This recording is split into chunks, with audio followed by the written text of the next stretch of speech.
Assalamualaikum warahmatullahi wabarakatuh. Kembali lagi bersama kita dan di sini juga ada kedatangan seorang tamu yaitu eh, sahabat Wahyu. Sahabat Wahyu, apa kabar? Baik, sahabat, baik. Beliau ini adalah lulusan teknik sipil tahun 2015. Ya, Betul. Tetapi di sini ada nilai plusnya, sahabat. Sahabat Wahyu ini ada nilai plusnya. Jadi apa nilai plusnya, sahabat? Beliau adalah salah satu finalis lomba tingkat nasional. Kemudian dia juga waktu berproses di kampus itu juga mengikuti intra dan ekstra yang dimana itu selalu bikin mahasiswa pusing tentunya.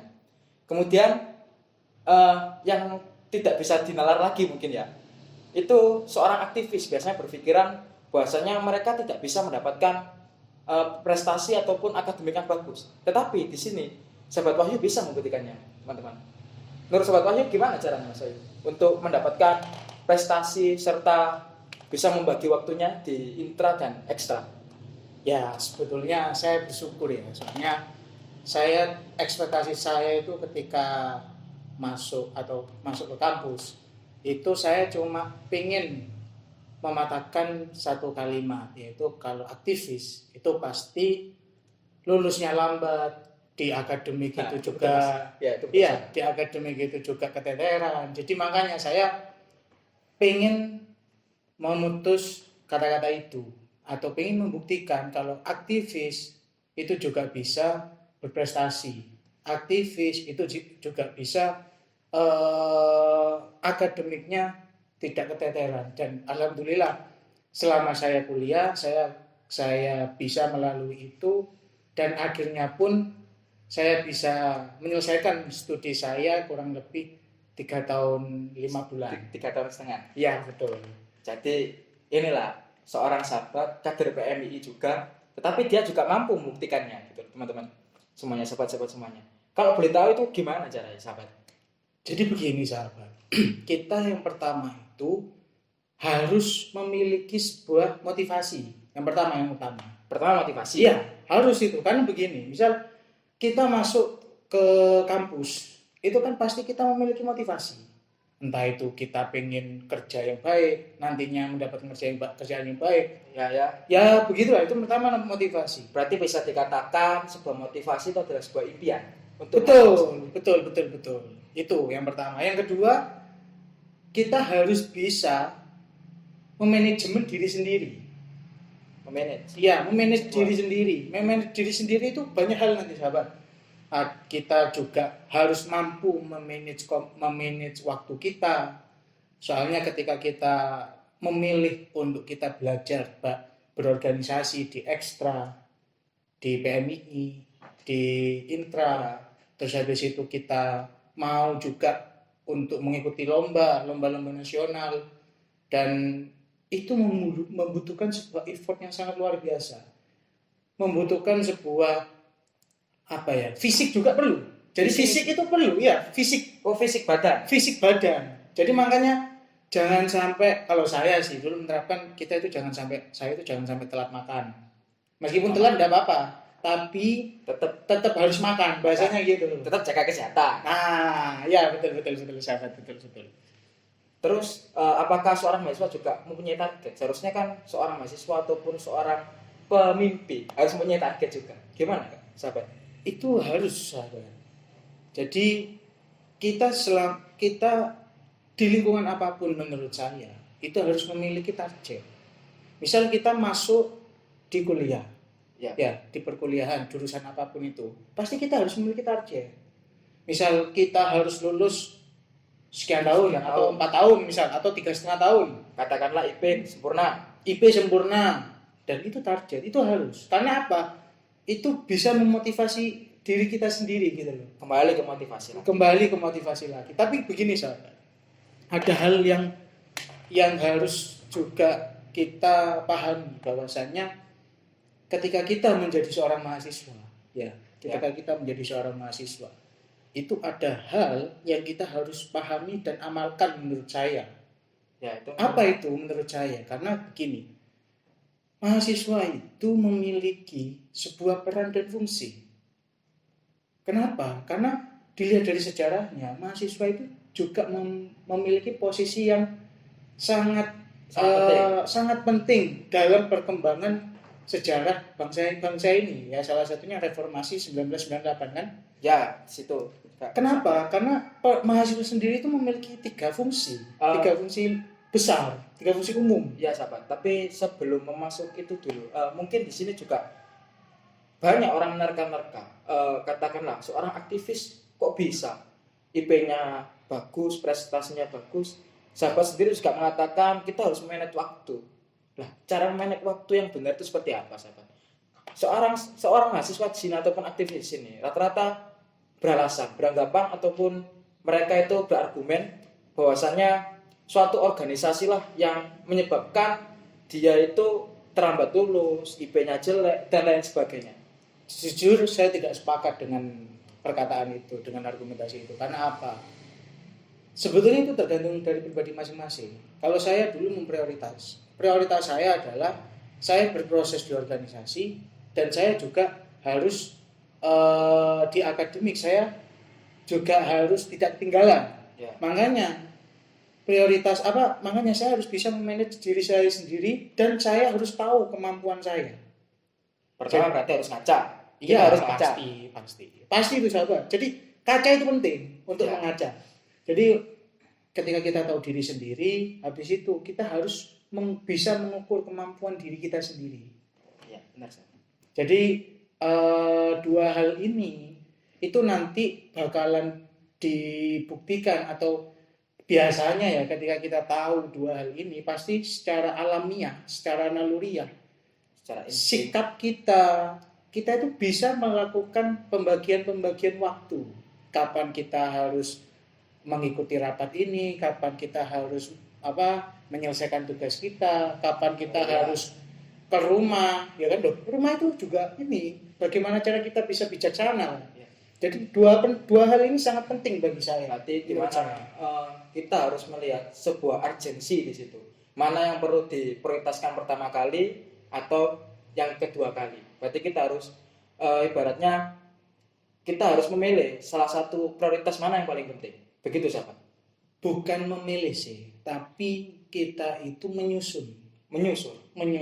Berarti kita harus membuat jadwal. Loh iya, harus. Apalagi kalau kita ngomong bicara seorang teknisi ataupun seorang engineer, itu ngomong masalah di situ, scheduling, penjadwalan itu sangat penting. Dan itu setiap hari harus kita jalani gitu loh. Nah, ini mungkin lemahnya kader sekarang untuk menghadapi dunia mahasiswa sekarang gitu. Mereka kurang membuat jadwal, kurang membuat target dan lain sebagainya. Ya, memang betul.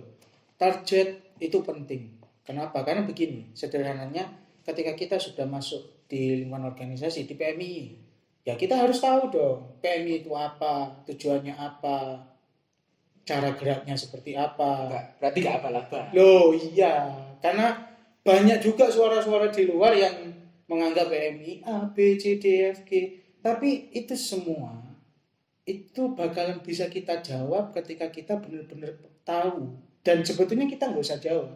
Tapi PMI itu cuma menurut saya ya, PMI itu mendidik atau outputnya, kader-kadernya itu bisa membuktikan kalau dia itu bisa bermanfaat bagi lingkungan sekitar. Ya, berarti nggak perlu kita harus pakai istilah ataupun teori, tapi kita harus juga melihat sebuah pengalaman atau langsung terjun ke masyarakat. Betul, jadi harus balance. Kita punya teori, kita juga harus membuktikan. Kalau hanya teori terus, tidak akan jalan kita. Tapi kalau kita terus berjalan tanpa ada teorinya, akhirnya tidak punya arah. Jadi dua hal itu ketika kita ngomong masalah ini harus balance, begitu sahabat.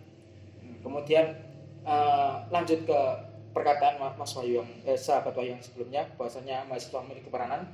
Menurut Mas Wahyu itu, sahabat Wahyu itu gimana? Peranan dan fungsi mahasiswa itu sendiri seperti apa? Jadi kalau peranan dan fungsi mahasiswa itu saya membaginya ada 3, dan biasanya orang-orang juga menurut saya dibagi ada 3, yaitu agent of change, agent of control, dan iron stock. Jadi maksudnya seperti apa sih gitu loh ya? Menurut saya memahami hal yang sederhana saja. Agent of change, agen perubahan. Perubahannya seperti apa? Berarti perubahan dari hal yang baik, dari hal yang buruk menjadi baik. Baik. Terus agent of control, kita mengontrol apa sih? Ya mengontrol apa-apa kalau di sini dirasa kurang baik. Berarti bagaimana caranya kita untuk memperbaiki ini? Ya, sahabat. Jadi ketika Aaron Stock itu kan, kalau saya memahami secara sederhana adalah bagaimana kita memiliki sebuah prinsip, di mana di dalam prinsip itu juga meliputi sebuah etika, moral, dan itu semua jadi satu. Jadi kita berhadapan dengan orang siapapun, orang macam apapun, kita itu bisa luwes bahasanya.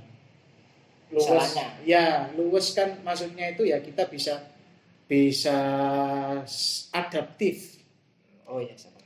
Jadi seperti itu, sahabat. Kalau 3 hal itu untuk menurut saya sih seperti itu. Kalau sahabat Wahyu, sudut pandang sahabat Wahyu sendiri tentang 3 peranan tadi dan fungsi tadi itu, menurut sahabat Wahyu pengimplementasian atau pengaplikasiannya dalam masyarakat seperti apa? Berhubungan ini sahabat Wahyu juga anak teknik sipil yang berhubungan dengan eksakta, yang notabene itu tidak cuap-cuap dengan sosial. Nah itu gimana sahabat? Menurut sahabat Wahyu sendiri seperti apa? Betul. Jadi ini masyarakat kampus kan?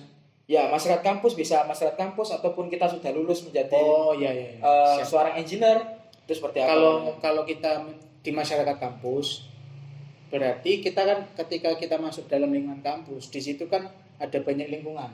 Ya. Dari teman kita, maksudnya sama mahasiswa. Terus habis itu ketika kita masuk dalam organisasi, berarti ya lingkungan organisasi itu. Kalau saya dulu misal ada Ikatan Keluarga Mahasiswa IKM yang terdiri dari ada BEM, himpunan, UKM, HMJ. Nah, terus habis itu ya di lingkungan seperti itu. Terus ke lingkungan misal kita dengan dosen itu juga lingkungan. Berarti apa? Ketika kita implementasi yang 3 tadi, agent of change, agent of control, Aaron Stock. Berarti kita harus bisa peka. Dan peka dalam artian apa? Peka dalam artian misal ada teman kita yang memiliki kesusahan. Contoh kecil. Ya, bagaimana cara kita menjadi seorang teman yang bisa share kesusahan itu. Terus misal kalau di Ormawa ada hal-hal yang menurut kita itu keluar dari rel organisasi. Rel organisasi apa? ADART-nya misal. ADART dalam Ormawa itu. Ya, kita wajib untuk mengingatkan. Terus kalau dengan dosennya bagaimana caranya kita bisa berkomunikasi dengan baik, etika yang baik. Sebetulnya dosen dengan mahasiswa juga sama sih. Semuanya harus ada itu. Semua itu harus ada itu. Tapi ketika di sini dosen ya misal kita merasa dalam tanda kutip merasa dosen A itu kurang bersikap baik dengan kita, ya kita jangan sampai memiliki sebuah bahasanya dendam pribadi. Ya, biasanya juga ada seperti itu. Ya itu sering. Soalnya saya juga pernah kayak kok gini sih. Berarti enggak melulu sahabat eksakta itu orangnya apatis ataupun tidak peduli dengan sosial. Berarti sahabat. Tidak melulu seperti itu.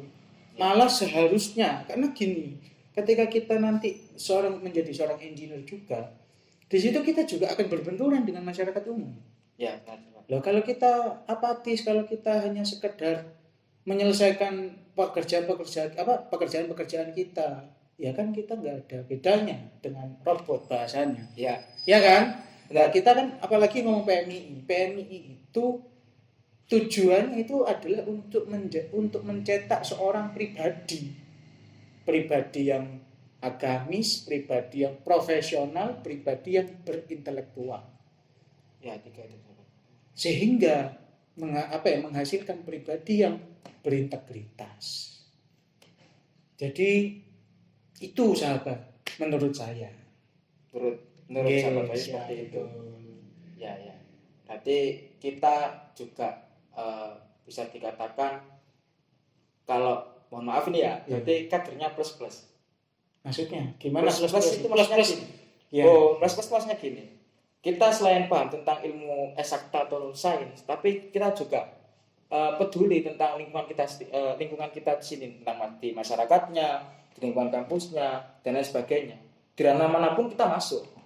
Betul, betul. Jadi bahasanya kita harus peka, kita juga harus bisa memberikan perubahan. Jadi seperti itu. Dan makanya kenapa kok saya itu memiliki sebuah apa ya tujuan waktu itu ya untuk ngomong masalah nilai itu, nilai secara Tapi akademis. saya di sini nggak menjudge itu ya, anak sosial nggak bisa Oh, enggak, betul, Silakan. betul. Karena memang gini sahabat, memang perbedaannya kebanyakan. Ya, Kalau di ranah eksak itu kayak bahasanya kita kan nggak. gratis atau Ya. apa, tapi sebetulnya tidak. Nah, Menurut saya sebetulnya tidak. Karena sama aja kan ngomong apatis itu kan sebetulnya pribadi tuh. ya sahabat. Tidak bisa kita mengeneralisir. Tapi apatis sikap itu kan pribadinya masing-masing ya. Dan menurut saya ya itu harus bisa dihilangkan karena kalau kita menjadi seorang mahasiswa ya itu tadi memiliki peran dan fungsi yang seperti itu kita sudah seharusnya menjadi pribadi yang peka. Cukup Mas Waya. Jadi dengan pembahasan yang menurut saya anfaedah ini pada sore hari ini, saya dapat menyimpulkan bahwasannya di sini sahabat Wahyu mengatakan bahwasanya pertama ketika kita menjadi seorang aktivis dan kita merasa terbebani akan itu di kalangan di kompleks kuliah, berarti yang perlu kita kuatkan lagi pertama niat, komitmen. Kemudian kamu harus buat target dan bisa memanage waktu. Cukup sekian dari kami. Wassalamualaikum warahmatullahi wabarakatuh. Salam pergerakan. Salam.